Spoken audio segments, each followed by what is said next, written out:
Hello everyone, how's it going? Deadly Deed here. Today we are playing Into the Valley. More information in the description below, but as we're getting started here, please do consider giving the video a thumbs up and a sub below, that'd be awesome. We are going to go ahead and go through the game's tutorial. Haven't done this tutorial before, I did play around for a little bit. Seems very interesting, feels very story driven. Mechanics of the game are, I think could be improved. Start by looking around. Hold the right mouse button and move the mouse left and right to look around. Move it forward and backward to set the view angle. Use the scroll wheel to zoom in and out. Once you have tried that, use the W key to walk along the path. You can move left and right using the A and D keys. Simple enough. And walk backwards using the S key. You can skip this tutorial by clicking on the button on the bottom right. Well, the whole point of this one is to actually go through the tutorial, so we are actually not going to skip that. But hey, got it. Okay, let's move forward. They want us to move along the path. You can turn left and right by using the Q and E keys, which you can also do by doing this. Right click, right click and drag, I guess. If you hold down the left shift key while moving with the W, A, S, and D keys, you will run. You can only run while you have stamina. The blue bar on the top left over here shows how much you have. Running is noisy, so while you are running, people and animals can hear you roughly 1/3 better. Is this running? Oh, you can run backward. That's quite interesting. You can also run sideways, and you can run forward, obviously. As you can see, it's starting to deplete. If you hold the left control button while moving with the WASD keys, you will sneak.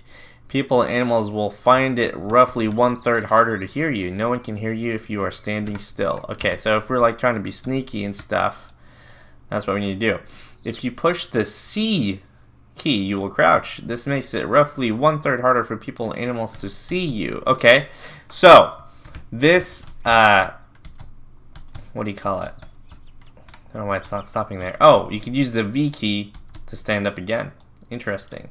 Okay, so crouch is basically avoid being seen, whereas the walk here is being heard. Okay, so that's quite interesting.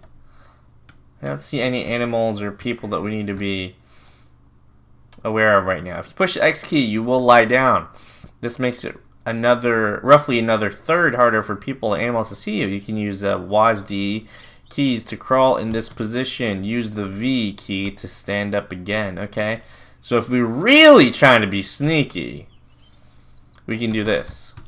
So during the nighttime, I totally missed that part. So using the block, run, and sneak together will, with the stand, crouch, and lie down, you affect your movement speed, noise level, and visual profile. This allows you to sneak around. If you are crawling, you are 2/3 less likely to be heard or seen than if you were running. Remember, at nighttime, it is even harder for the enemy to see you. Okay, so this gets me thinking, if you really want to sneak, then obviously this is what you need to do, especially, if it's nighttime. You combine those and you're going to be like undetectable. You will have to cross many rivers. You will swim when you enter the water. You cannot attack while you are swimming, but this is also a way to escape enemies. Most animals and people, except for hippos and crocodiles, will not follow you into the water. Swim to the other bank. That's quite interesting. People won't swim, apparently. I don't know if that's by choice or because they can't do it, but it's fine. You can jump by pushing the space bar. You can do this while moving. You can turn left and right. I think we know that already. So, look at that jump right there. Look at that. I feel like I could be in the NBA. When you talk to people, if a speech bubble appears when you hold the mouse cursor over them and you're close enough, right click on a person to talk to them.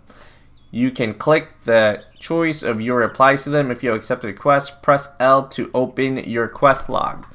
So one thing I did find out while I was actually already playing this game is that if you left click, you will punch someone, right? Like, if you're in a conversation, do not press left click, because that'll actually trigger you to attack them, like that.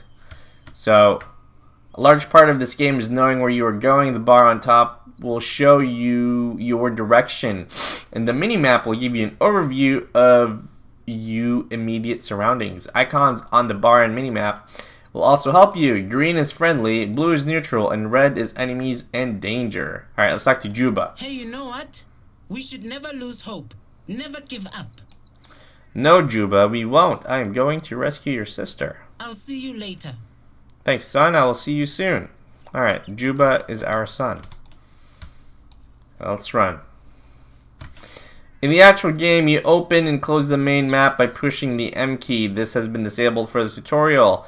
You hold your mouse over icons for a description. The map will be uncovered as you explore it, and places you have visited will be marked on the map. Places are marked exactly, but animal and people icons will only show you the general area, not their exact location. Got it! Alright. So let's keep moving here. You can pick up items like food, medicine, and weapons.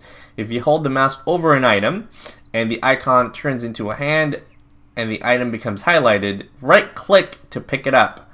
Push the I key to open your inventory. Okay, it's pretty typical for most games.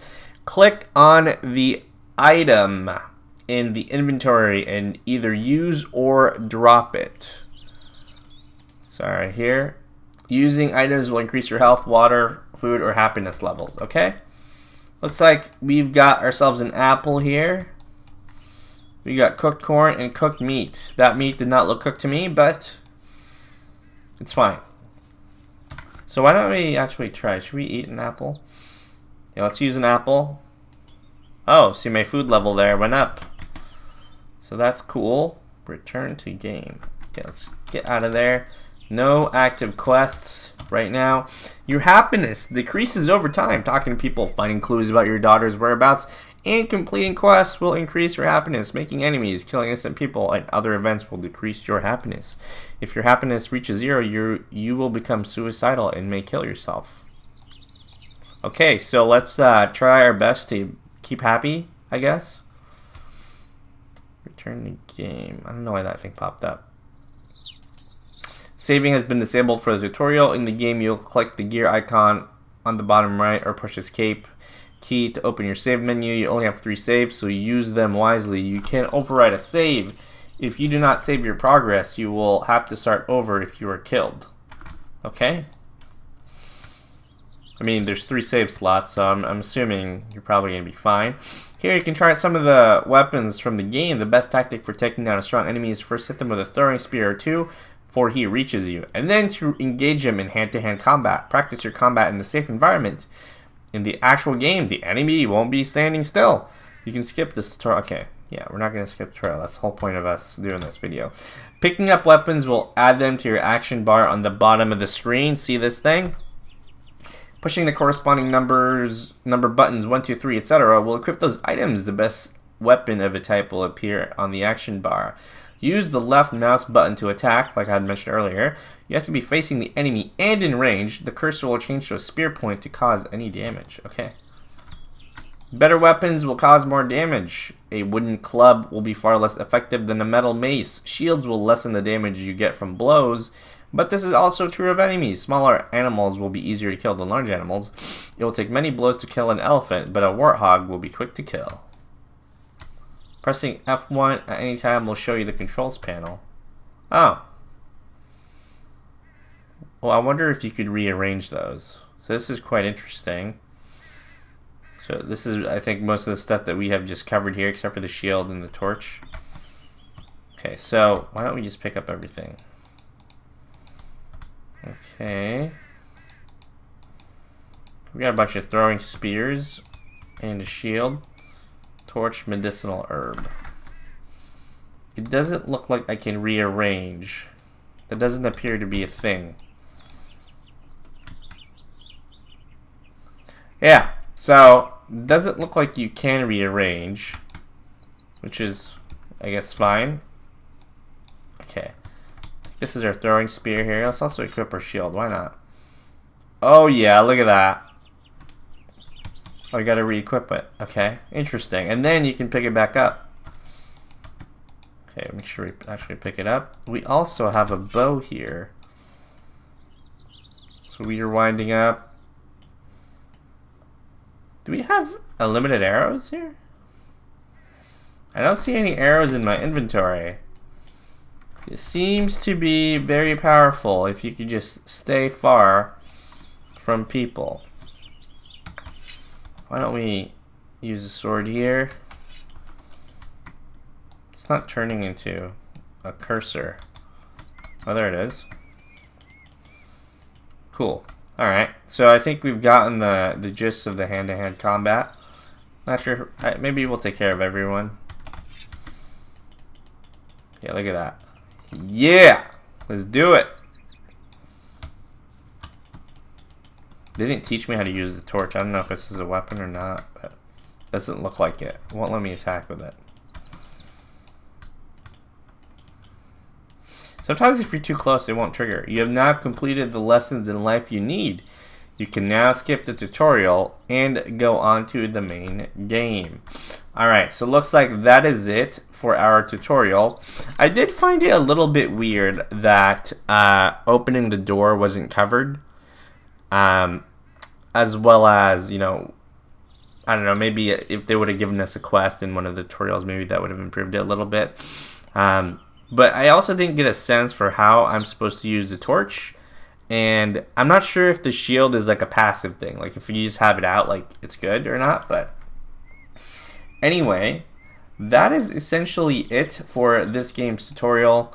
If you liked it and if that was helpful, make sure you do this down there. That'd be awesome. And thanks for watching, and I'll catch you in the next one. See ya!